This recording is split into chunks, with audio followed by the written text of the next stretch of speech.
Nigeria, like the Republic of Benin, like have control, total control over the activities going on the water around that area.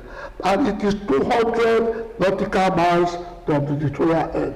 Outside 200 nautical miles is known as common heritage of mankind.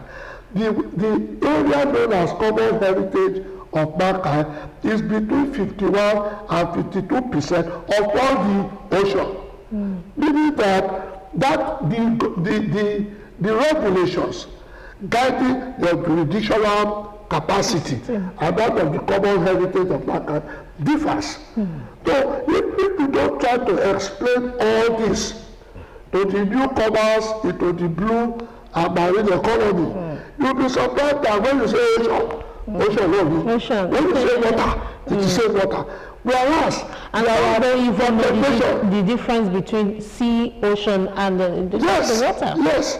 So the ocean, you see, when you now look at the sea, common heritage of Bangkok, the CHN, all states in the world, if there are 179 states in the world, we have a common state there. So Burkina Faso, Niger Republic, all of them, they have a common state. They have the same right the United States of America, the same rights that Russia has under the common heritage of mankind. Because that common heritage of mankind belongs to nobody. Again, people don't know the difference between piracy and robbery. Robbery takes place within the jurisdictional capacity of a state, whereas piracy takes place on the high sea. So all these are issues that we need to start to explain to the newcomers in the marine and blue economy. With that, we are recruiting them that when they are using their Bible to put some statements, you want to write sea robbery, you want to write piracy, you want to use common heritage of mankind, you are saying ocean. Already people go to international court, you have lost because you have used the wrong expression to represent what you are doing. That is why very, very important that we have a continuous and robust stakeholding enlightenment by public engagement, public education. Okay. Now, talking about retuning those who are in, this ministry, how much of connection is really going on between the town and the gown? Those of you in the ivory towers, who have devoted many of your life, to studies in that area. How much of connection are you maintaining? I really, you see, it depends. There are a lot of gate crashers now. A lot of gate crashers in marine and blue economy. What do I mean by gate crashers? Everybody is now claiming expert knowledge of it. And if you don't have what I will call the necessary contact to express your own perception of all these things, you will not further come. Let me stay in my comfort zone. But what you are trying to say is that I have built all my research on maritime transportation. Even though I have a very broad transport education background. You see, there is always need for us to learn to specialize. It is when the blue economy issue started in 2010 that I said, come, this is a new direction in the global, in the maritime sector. I took it upon myself to develop myself, to read and expand my frontier. So today, I'm a better person. But I have used it to enrich myself, to enlighten myself, and also make it available as we are talking now. Anybody that has the privilege of watching this program, I'm sure will be a better person in terms of knowing what marine blue economy is all about. So that's just what we are for. In the town and gown, there is need for research. And who is to sponsor the research? There are the institutions in the marine and blue economy. But what type of research do we conduct? What type of research? I've said it without, I've lost count. Most of our consultants are foreign based. Our consultants are foreign based.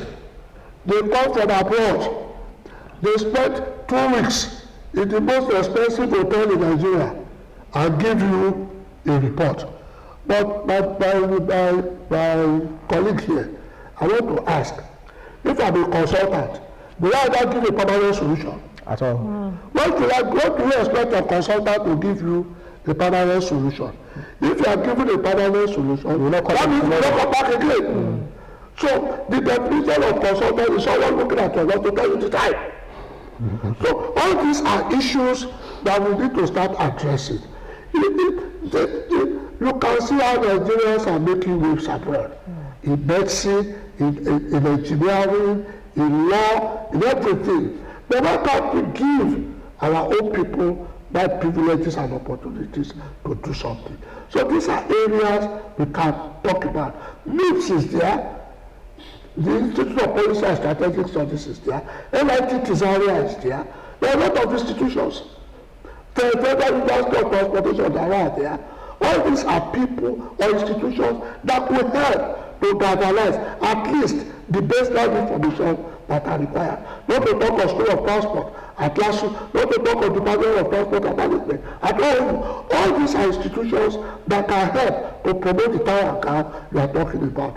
But they have the time, the assets, the resources to travel to Abuja, only to be told that the minister will not be back until tomorrow. Can you wait till tomorrow? I don't blame the people. Can you follow me? But if you can send in a report and they can say, okay, we've read this report, they acknowledge it, and so on, you may write a letter and don't get acknowledgement. If you don't get acknowledged, that will be whether they are seeing your work. So the issue of research is very, very important. And it is true this time and down that the various innovations that are going on globally could be itemized in a car show in the United States just last week, when they displayed a vehicle that can fly. Why do they need to invent a vehicle that can fly within cities? It's a response to congestion. Congestion, yeah. It's a response to congestion. They discover that they spend too much time on traffic. And like my boss used to say, congestion is a sign of prosperity, and you cannot eradicate it. You can only mitigate it to a certain level. Now you want to take away congestion, it's like bomb, destroy the whole country and let people move away. So what I'm trying to say is that the consultancy, research and development is important. For example, now that they have moved marine and blue economy for transportation, the first thing should have been, what are the human capacity that are being taken to the blue economy? What are the capacities that we are leaving our transportation? Are you following me? Yeah. Now, what is transportation need that we have not provided them as a result of that relocation? What is blue economy requires that we have not taken into consideration by disengaging them from transportation? All these are basic parameters that must first of all be looked into before you now start saying this is the way we have to go. So Professor, invariably we are having in Nigeria, we are having institutionalized a challenge as we speak on the new ministry. Is that what you're saying? No, I'm not saying we are having. What we are discussing here is a way forward. Okay. An institution that is less than 1 year. I think they are presenting their first budget. They just presented their first budget. So what is the institutional problem? They don't have any institutional problem. The government have said this is the way we are going, and they have supported it with all the necessary legislative act and so on. So the issue now is we are giving back to the baby now. Let the baby start moving forward. That is it. It has nothing like institutional problem. Okay. Now let's look at the different sectors in this blue economy. The what? The different sectors in the marine and blue economy. We have the fisheries, aquaculture, shipping and maritime transportation, tourism, renewable energy, marine biotechnology. Yeah. Now, looking at all of these. Offshore energy opportunities. Yes, looking at all of these, which one would you say, yes, because we cannot dive, headlong into all of them. Being a ministry that is just coming on board, probably you should begin to prioritize and then look at which one to really focus on. So looking at all of these, with your experience, which one do you think as a nation we need the most? And then, it will solve all of the problems. Sustain. Or probably 80% of the problems. Or this is why we created the ministry. You see, I am not Professor Pella, but we say this is the way to go, get it here, get it here. I told you earlier on, information is power. If I have to, as with all my years in the teaching profession, if I have to say this is a better option, I must have my own parameters, which I have compared with all other available options. Without those parameters available, without those parameters well assessed, analyzed, I cannot, by stroke of tongue, tell you this is the way to go. But if you look at our own challenges, the first thing is to protect our coastlines. We need to protect our coastlines because why? Climate change. 2, rising waters. 4, 3, high temperatures. And more importantly, flooding from the uplands that ends up in the coast. So we need to protect our coastal areas from being washed away. If our coastal areas are washed away, the communities living there will be washed away. They have lost their ancestral homes. They have lost their ancestral lands. They will now go and become tenants in another man's land because they have lost everything that belongs to them. And that's why I said, if you go to the eastern part of Nigeria, you will be surprised. If you go to places along Anambra and Enugu, especially if you are going towards Usuka side, you will see here. You see, one thing I tell people is that if you want to discuss Nigeria, you must be familiar with Nigeria. You can't stay in Abeokuta and be talking of blue economy without visiting some of the vital places. You can't stay in Abuja and be talking of blue economy without going to Yelegua, without going to Papali side to go and see the extent of pollution. It is when you now look at this, you cannot measure. Do you know that a sachet of water that people are crying goes for 20-25 naira here? It's sold for 100 naira in Canada and Benue area side because of what? Pollution. They cannot draw water from their rivers. Their fishing lives are lost. Their boats are destroyed. So what is the essence? So that is why I said, let us carry out an inventory. Go there, see it yourself. From there, you can now know which of the parameters that is more, which of the options that is most urgent. Then you do what you call SWOT analysis. In addition to that, where is your strength? Where are your weaknesses?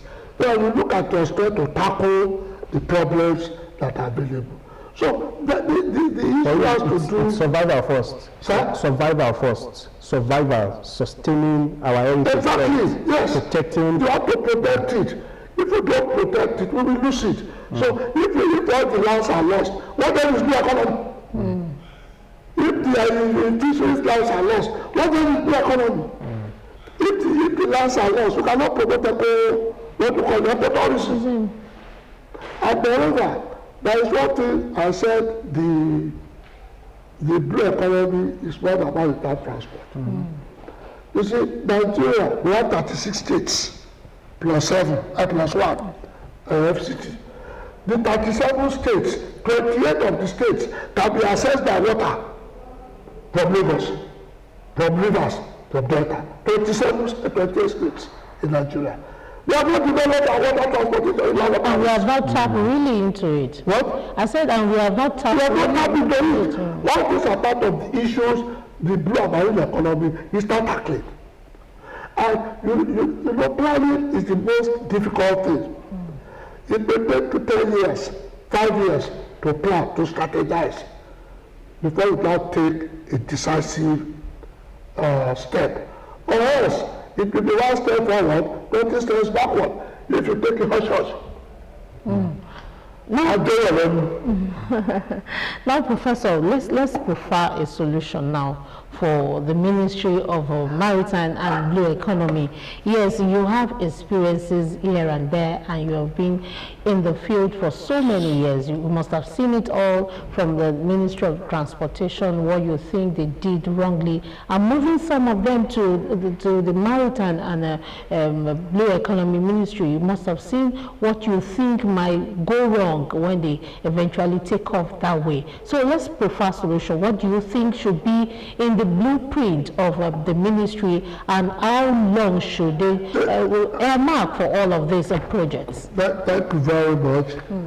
You see, in Yoruba proverb, they will say, "Ọwọ́ kan kò ṣe pàtẹ́wọ́," meaning that it is silence of the graveyard.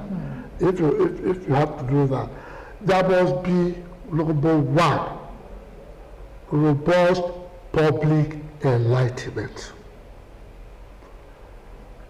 A lot of people are just gallivanting in blue economy. They don't really know what it is. What they should have done is to go into tireless public engagement, public education, and public enlightenment. That is number one. Number two is inventory. What have we inherited?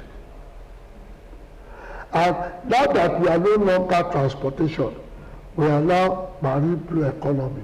What are the additional bodies that have come into this inheritance? Are you following me? Now, with that, you know that you now have the people. They now know what you are up to. They now know what you have for them. They can now reason along with you. Then the next thing is, what are the databases that we have? We were moved from transport to marine. In going to marine, we have also added additional things to us, and we are taking away some things from the transportation. The question is, have we harmonized all these things together? If we have not done any harmonization, what type of planning are we doing? So currently, then as a result of the blue economy, it means that there are conventions that have been enacted, when I mean by international conventions that have been enacted, which were already there when Nigeria saw people show full commitment. Now that we are now fully committed, and we have looked at those conventions, have we domesticated them? Are we now part of the Committee of Nations in terms of all those conventions? I'm sure there are so many questions and answers you want to hear from me. But the most important thing I said, public engagement, public enlightenment, public education. Then secondly, inventory. When I say inventory, I mean in terms of staff. If you look at the ocean, what are those within our jurisdictional power? What are those that are within international engagement? So the one that is within our own jurisdictional power, you perfect them. You put them in good shape. You make them available. Let people know so that they all know that come.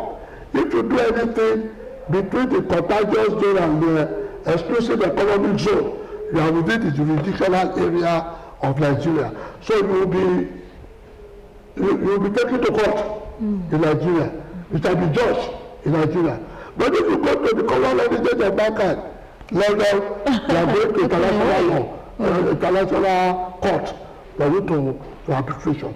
All these are things that we need to separate the good from the bad and so on. If we can take patience, meaning that we need to have strong, practical people that can easily see these things. But I'm afraid they're going to bring people from abroad. When they come again, they will spend 1 week, 1 month, stay the rest of the time, eat what they have to do, give temporary solutions. Sir? Give temporary solutions to some of these problems and go so that they will be invited again. That's it now.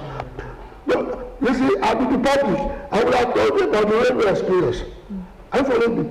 You see, I read it there, and I went there to confirm.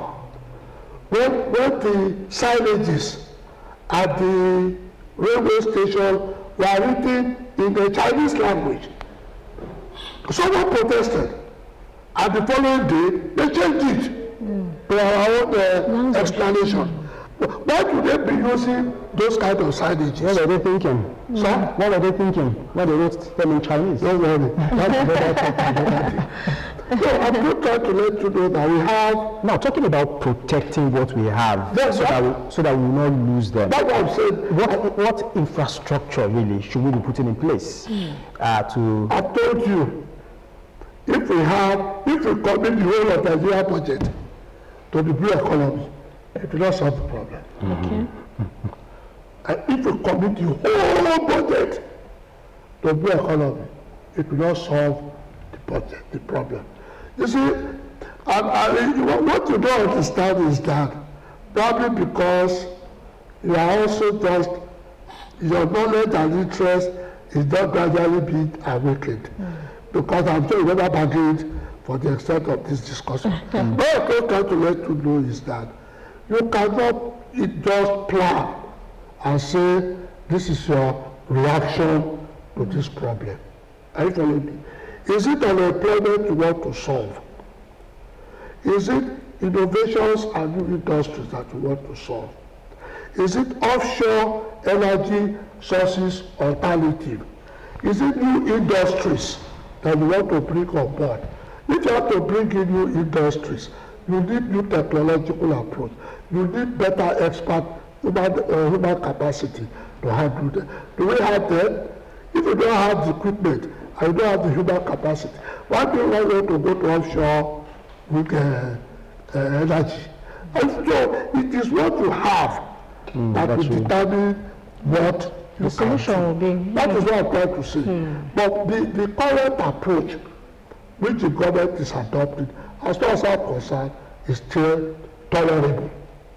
Tolerable in the sense that, one, they have made some efforts to enlighten some people. But I want to observe that the enlightenment and public engagement is principally limited to the people of the industry. What about those newly acquired bodies that are not in that transportation that they need to go and be? What about agriculture? Blue economy is to promote trade. What is the situation with our budget, what to call it? This dry ports, dry depot. They are not connected by rail. There are plans on ground now to connect them by rail. But it's not to connect by rail. Where are the routes? Unfortunately, time is not on our side. I mean, we can go on, and I mean, because of the vast opportunities that lie in this sector, definitely it means that there are a lot really to cover. And we must thank you so much, Professor BAMIDELE BADEJO, for your time this morning, unraveling, so many of these areas for us, and then making us understand some things really that we never really thought of before now. Thank you so much. We really appreciate you. Of course, Professor BADEJO is a professor of geography in Olabisi Onabanjo University, and of course a former commissioner. But my introduction is incomplete. Okay. I am currently the professorial chair of the Lagos State Government Professorial Endowment of Transport Studies at Lagos State University, Ojo. Wow. Well done, sir. That's interesting, and of course we must say congratulations on I am here in the capacity of Lagos State University. That's where I am currently. And of course, he was formerly a commissioner for transportation in Lagos State. It's a pleasure having you really discussing this program. That's the size of the program laid on for today, and of course, that will be the size for this week. We thank you so much for watching. We'll be back again next week by God's grace with another edition of the program. I remain Dominic Agbea. Charity. And from me, Charity James. So see you next week, God willing. Have a great weekend.